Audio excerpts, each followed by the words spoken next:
The fluorescent lights of Seoul General Hospital flickered above me as I clutched the discharge papers in my trembling hand. 3 tiny bodies were strapped to my chest in an oversized baby carrier that Park Refrigerator had bought for me last week. Bless his strange, loyal heart. Anol, Bayal, and Haru. My entire world, wrapped in soft blue, pink, and yellow blankets respectively. Just keep walking, I muttered to myself, adjusting the carrier as little Haru began to fuss. 10 more steps to the exit. 9. 8. My legs felt like jelly. Giving birth to triplets naturally because my Omega body could handle it, according to the doctors, had left me weak, exhausted, and frankly terrified of what came next. Single parent.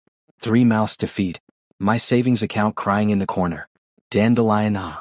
Park Refrigerator's voice cut through my anxiety as he rushed toward me with a wheelchair. I told you to wait. You just gave birth 3 days ago. I'm fine, Refrigerator. I just want to go home. I tried to smile, but my face felt frozen. Everything felt surreal, like I was moving through a dream. Or a nightmare. That's when I saw him. One meteorite. My ex-boss.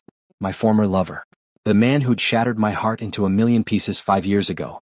The father of the 3 babies currently attached to my chest. He stood near the hospital's main entrance, tall and imposing in his charcoal suit that probably cost more than my yearly rent. His silver-gray eyes, the ones that haunted my dreams, were focused on his phone, his expression carved from ice as usual. That perpetual coldness that made everyone in the office whisper that he had no heart. I knew better. I'd seen him warm once. For exactly 1 night. Oh God. Oh no. No, no, no. My feet stopped moving. Every muscle in my body locked up. Park Refrigerator followed my gaze and his face went pale. Is that? We need to go. No. Back entrance. Emergency exit. Anywhere but here. But I was too slow. Too obvious. 3 babies strapped to an Omega's chest in the middle of a hospital lobby tends to draw attention. Meteorite looked up from his phone. Our eyes met. 5 years collapsed into a single second. I watched his expression shift from cold indifference to confusion, then to something I couldn't quite read. His nostrils flared slightly, an alpha tick I remembered too well. He was scenting the air. Oh. No, he couldn't possibly. Beck Dandelion. His voice carried across the lobby, deep and commanding. People turned to stare. He started walking toward me, each step measured and deliberate, like a predator approaching prey. Run, Park Refrigerator hissed, grabbing my arm. I'll block him.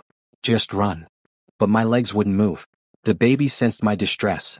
Hanol started crying, which set off Bayal, and then Haru joined the chorus. The sound of all 3 wailing filled the lobby. Meteorite was 10 feet away. Then 5. Then he was standing right in front of me, towering over my exhausted frame. Up close I could see he looked different. Older. Tired. There were shadows under his eyes that hadn't been there before, and thin lines around his mouth that spoke of stress and sleepless nights. Those babies. His voice was barely above a whisper now, but it hit me like a physical blow. His eyes dropped to the carrier, scanning each tiny face with an intensity that made my heart race. When were you going to tell me? I couldn't breathe. How did you? Their scent. His jaw clenched so hard I could see the muscle jump. I can smell myself in them. Mixed with yours. How is that possible unless... He looked back up at me, and for the first time in 5 years, I saw raw emotion crack through that icy exterior. Anger. Hurt. How long have you been hiding my children from me? Your children? I found my voice, and with it came 5 years of buried pain and rage. You fired me. The morning after that night, you looked at me like I was garbage and told me to clean out my desk. You said I was unprofessional and a liability to the company. Dandelion. Don't. I stepped back, instinctively protecting the babies. You don't get to say my name like that. You don't get to act like the victim here. I'm not acting like anything. I'm stating facts. His alpha voice came out, commanding and sharp. Those are my children. I can smell my own blood. And you kept them from me. You kept yourself from them. Tears burned my eyes, but I refused to let them fall. You made your choice 5 years ago when you threw me away like I meant nothing. Park Refrigerator positioned himself between us. Back off, Meteorite. She doesn't owe you anything. You made your bed. Stay out of this, Beta. Meteorite's eyes flashed dangerously. Stop it. Both of you. I felt dizzy. The hospital lobby was spinning. When was the last time I'd eaten? I need to leave. I need to take my babies home. Our babies, Meteorite corrected, his voice softening slightly. Dandelion, please. We need to talk about. Well, isn't this touching? A new voice made all 3 of us freeze. I turned to see young Chandelier emerging from the hospital elevator, his expression one of calculated amusement. He was another alpha, nearly as powerful as Meteorite, and the director of the company's international division. I'd seen him at corporate events before I was fired, always watching Meteorite with barely concealed ambition. What was he doing here? Chandelier. Meteorite's entire demeanor changed, becoming even more glacial. This doesn't concern you. Oh, but it does. Chandelier smiled, pulling out his phone. You see, I was visiting my aunt on the maternity ward when I happened to overhear the most interesting conversation between nurses. About an Omega who just delivered triplets. About how those babies had the strongest alpha scent the nurses had ever encountered. Naturally, I was curious. He looked at me, then at the babies, then back at Meteorite. The shareholders are going to love this, he purred. The cold, calculating Guan Meteorite, brought down by a secret family. How, a human of you. My blood ran cold. Park Refrigerator's grip on my arm tightened. Meteorite looked like he wanted to commit murder. And my 3 babies, completely oblivious to the storm brewing around them, continued to cry in their carrier, hungry, tired, and utterly innocent. What had I walked into? 3 days. That's how long it took for Guan Meteorite to track me down to my cramped 2-bedroom apartment in Mapogu. 3 days of me jumping at every sound, checking the locks obsessively, and barely sleeping between the triplets' feeding schedules. I should have known I couldn't hide from a man with unlimited resources and an alpha's determination. The knock came at 9 p.m., sharp and authoritative. I froze with Hanul in my arms, her tiny mouth still latched to the bottle. Through the peephole, I saw him. That perfectly tailored suit, that cold expression, that commanding presence that seemed too large for my narrow hallway. I know you're in there, Dandelion. I can hear the babies. His voice was muffled but firm through the door. Open up. We need to talk. Go away. I called back, my voice embarrassingly shaky. You have no right to be here. I have every right. Those are my children. Says who? You want a paternity test? Fine. But until then, leave us alone. Silence. For a moment I thought he'd actually left. Then I heard the sound of papers sliding under my door. My stomach dropped as I watched a thick manila envelope appear on my worn doormat. Read it, he said from the other side. Then let me in. With trembling hands, I put Hanul in her crib next to her sleeping siblings and retrieved the envelope. Inside was a legal document, dense with text and official stamps. My eyes scanned the pages, and with each paragraph my blood pressure rose. Cohabitation and co-parenting agreement. The words blurred together. 6 months mandatory living arrangement. Is penthouse. Public appearances as a united couple. Shared custody schedule. Financial support in exchange for. Sign this or I take full custody. I yanked the door open so fast it banged against the wall. Meteorite stood there, unmoved, his gray eyes meeting mine without flinching. You're insane, I breathed. You can't just, this is blackmail. This is reality. He stepped inside without invitation, his presence immediately making my small apartment feel even smaller. His eyes swept over the space, the second-hand furniture, the drying baby clothes hanging everywhere, the clutter of new parenthood. You're living in a 2-bedroom apartment with 3 infants. There's mold on your ceiling. Your building doesn't have proper security. How long do you think you can manage this alone? I'm doing just fine, thank you very much. Are you? He moved closer, and I hated how my Omega instincts responded to his alpha presence. My pulse quickening, my body remembering things I wanted to forget. When's the last time you slept more than 2 hours? Ate a proper meal? You look exhausted, Dandelion. Don't pretend you care about me. I clutched the contract like a shield. This isn't about me at all, is it? This is about control. About your pride. About? This is about my children. His voice dropped dangerously low. About ensuring they have everything they need. Everything I can provide. What you're providing is a prison sentence. I threw the contract onto my tiny dining table. The sound made Bayal stir in her crib, and I immediately lowered my voice. You want me to live with you? Pretend we're a happy family? Play dress up for your business associates? I want what's mine, Dandelion. His jaw clenched, that familiar tick appearing. And apparently that includes 3 children I knew nothing about. Before I could respond, my apartment door burst open again. Park Refrigerator practically fell inside, panting like he'd run up all 6 flights of stairs. Which, knowing the elevator was broken again, he probably had. Don't sign anything, he gasped, bracing himself against the doorframe. Dandelion, don't you dare sign that contract. Refrigerator? How did you? I've been tracking him. He pointed an accusing finger at Meteorite. I knew he'd try something like this, and I found out why he's really doing it. Meteorite's expression darkened. Get out. His company shareholders are threatening a vote of no confidence. Refrigerator ignored him completely, stumbling over to me. They say he's too unstable and unmarried to lead the company. There's been talk for months.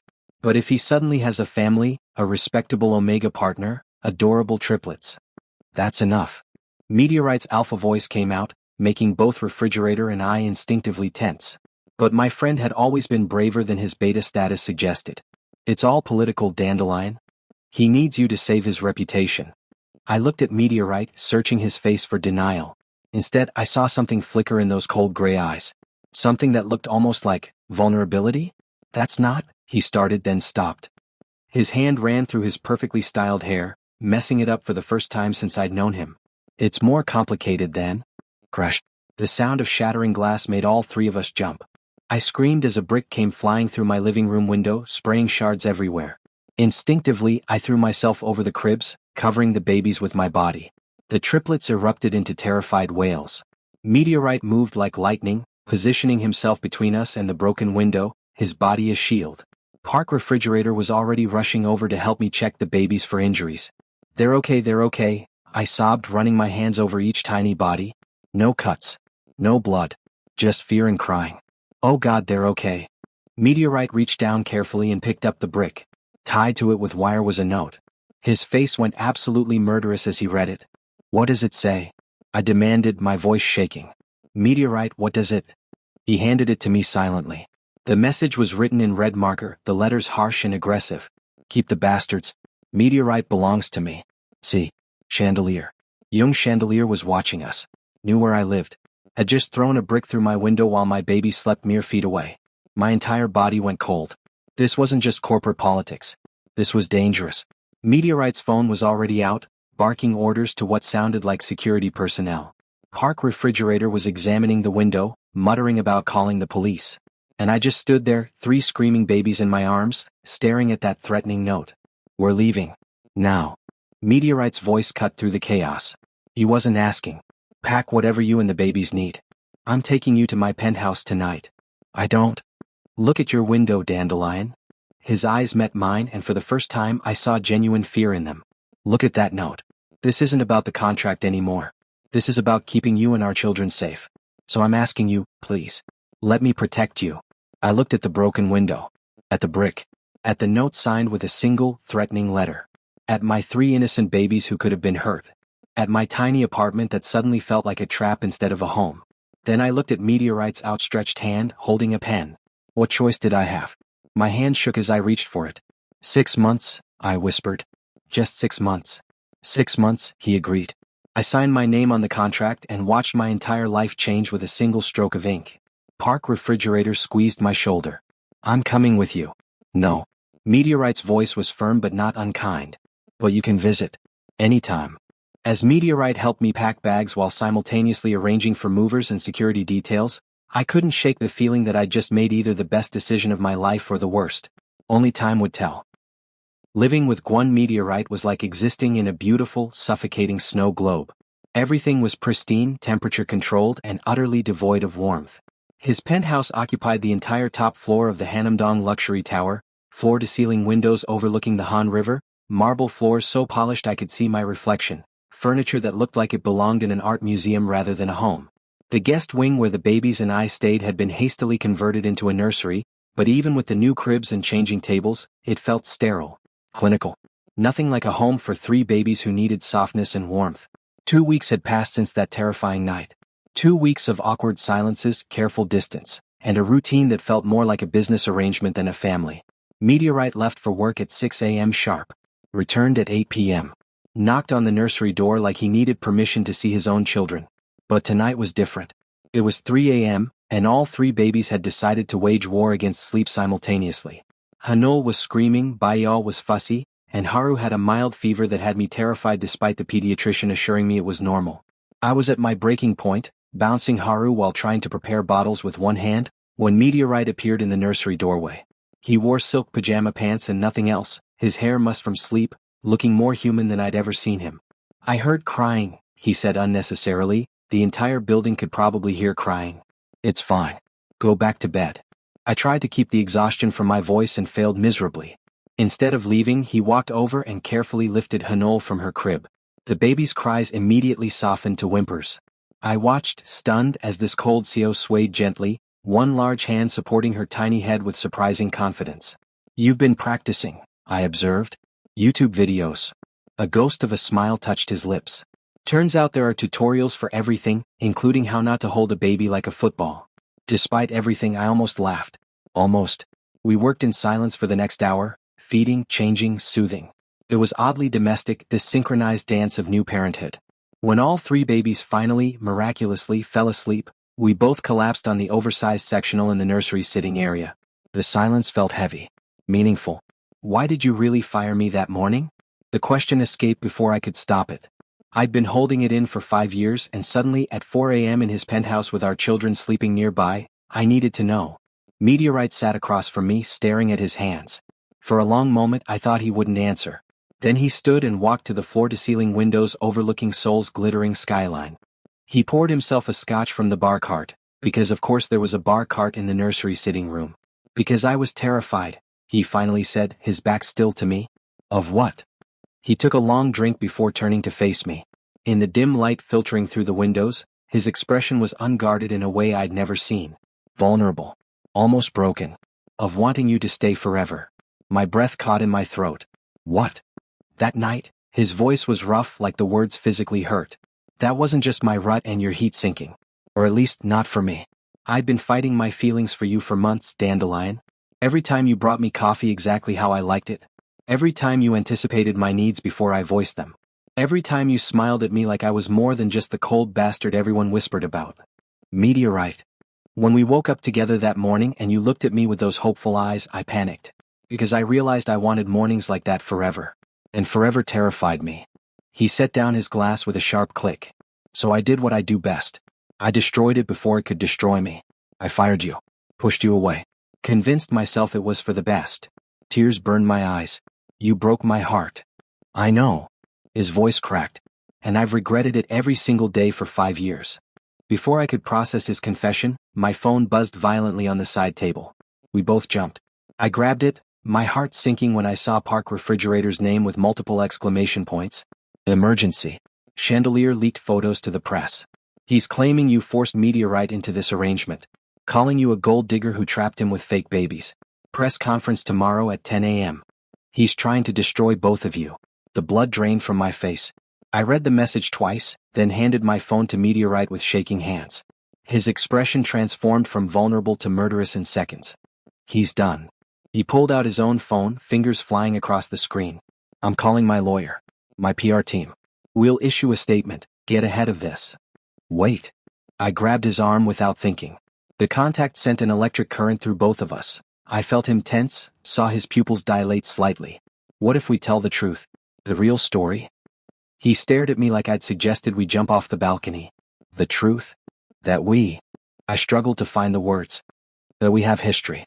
That the babies are yours. That we're figuring things out. Not the version Chandelier is spinning, but our version." "You mean admit that I was a coward who pushed away the only Omega I ever loved because I didn't think I deserved happiness?" His voice was bitter, self-loathing. "That I fired you because seeing you every day was torture, knowing I'd ruined everything in one night? That I've spent 5 years trying to convince myself I made the right choice when every instinct screamed that I'd made the worst mistake of my life."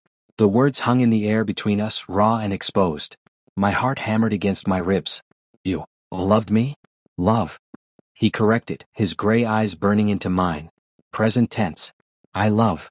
Beep, beep, beep. The penthouse door's security system chimed. Someone was using an override code. We both froze. Meteorite moved instantly, positioning himself between me and the entrance to the nursery. The sound of expensive shoes on marble echoed through the penthouse. Then young Chandelier's voice, smooth and poisonous, "Sorry to interrupt this touching moment." He appeared in the nursery doorway, immaculate in a 3-piece suit despite the ungodly hour. His smile was predatory, triumphant. Behind him I could see 2 large men, security or bodyguards. "How did you get in here?" Meteorite's voice was deadly quiet. "I'm on the building's board of directors, remember?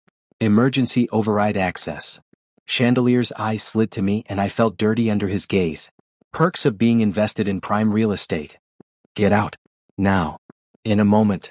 Chandelier checked his watch casually. You see, the board meeting is in 5 hours.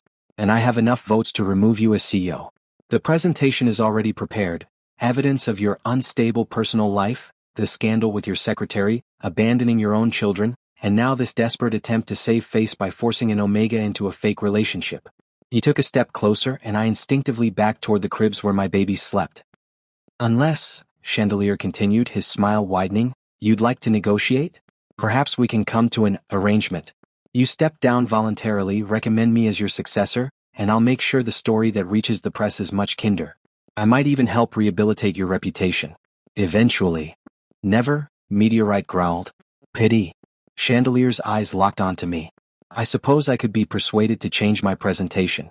Certain incentives were offered. Your Omega is quite beautiful, Meteorite. And Omegas with triplets are so rare. So valuable. I'm sure we could work out a deal where everyone benefits. He didn't get to finish. Meteorite moved so fast I barely saw it, slamming Chandelier against the nursery wall hard enough to rattle picture frames. Touch him, Meteorite snarled, his alpha voice so powerful it made the windows vibrate, and I'll destroy you. In the cribs behind me the babies started crying again. And I realized that this nightmare was far from over. The boardroom felt like a gladiator arena.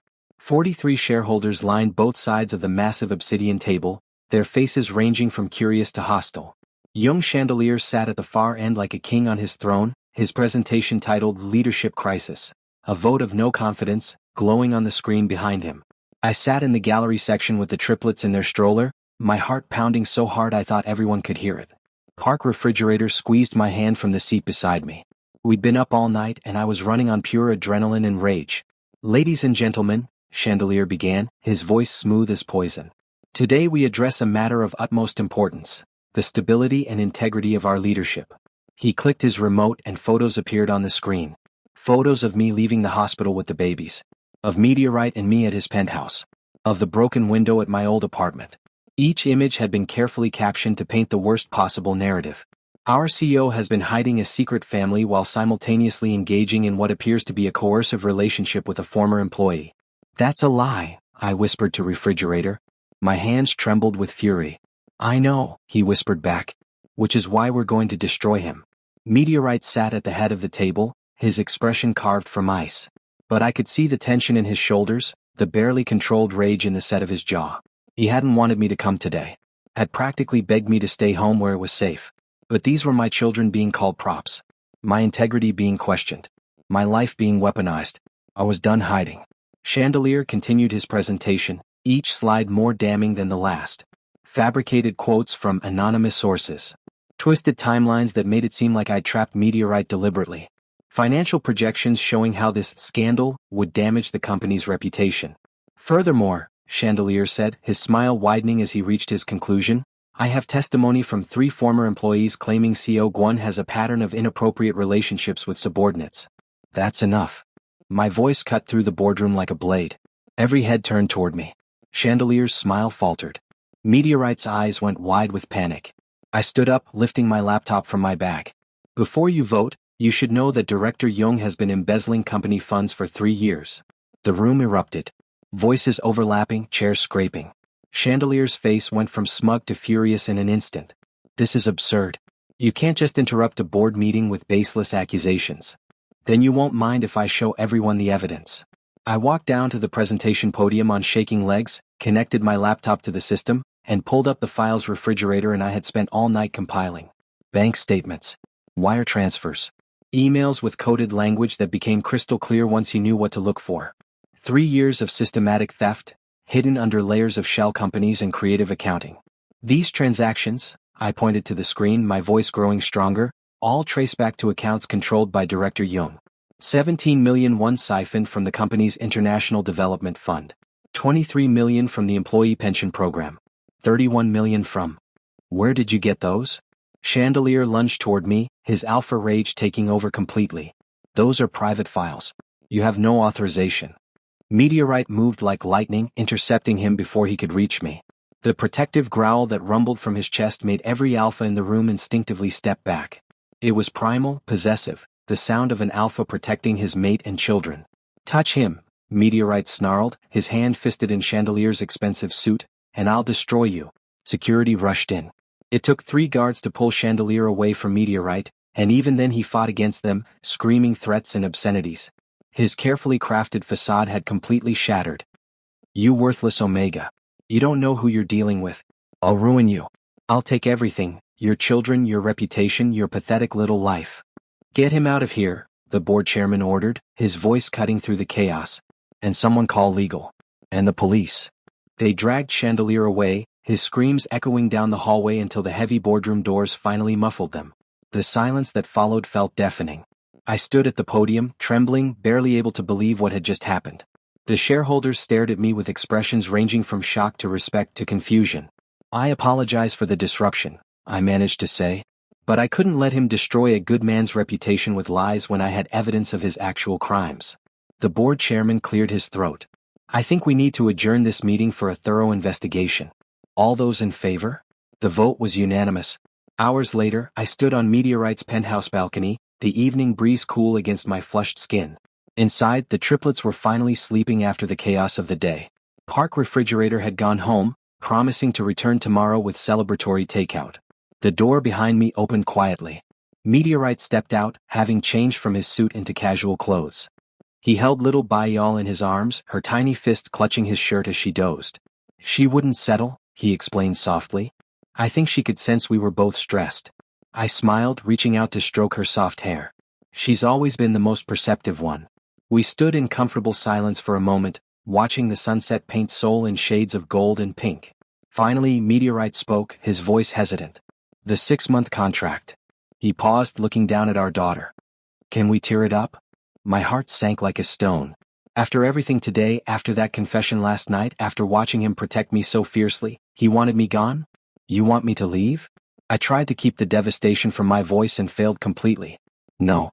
He turned to face me, and the vulnerability in his eyes stole my breath. "God, no. I want you to stay forever. Not because of a contract. Not because of obligations or appearances or business arrangements. But because 5 years ago, I made the biggest mistake of my life when I let you go, and I've been half alive ever since. Meteorite. I know I don't deserve another chance. I know I hurt you in ways I can never fully make right. But I'm asking anyway." He shifted Bayal carefully to one arm and reached out with his free hand, fingers trembling slightly as they brushed my cheek. "Stay with me. Let me spend the rest of my life proving I've changed. That I'm worthy of you and our children. That I can be the partner and father I should have been from the beginning." Tears blurred my vision. "And if I say no?" His smile was sad, resigned, but somehow hopeful. "Then I'll ask again tomorrow. And the day after. And every day for the rest of my life if that's what it takes. Because you're it for me, Beck Dandelion. You always have been." I looked at him, really looked at him. At this man who'd been so cold, so closed off, now standing before me with our daughter in his arms and his heart on his sleeve. I thought about the boy who'd pushed love away out of fear. The man who'd spent 5 years regretting it. The father learning to hold his children. The alpha who'd roared his protection over me today in front of 43 witnesses. "Ask me again in the morning, Gwon Meteorite." I stepped closer, close enough to feel his warmth.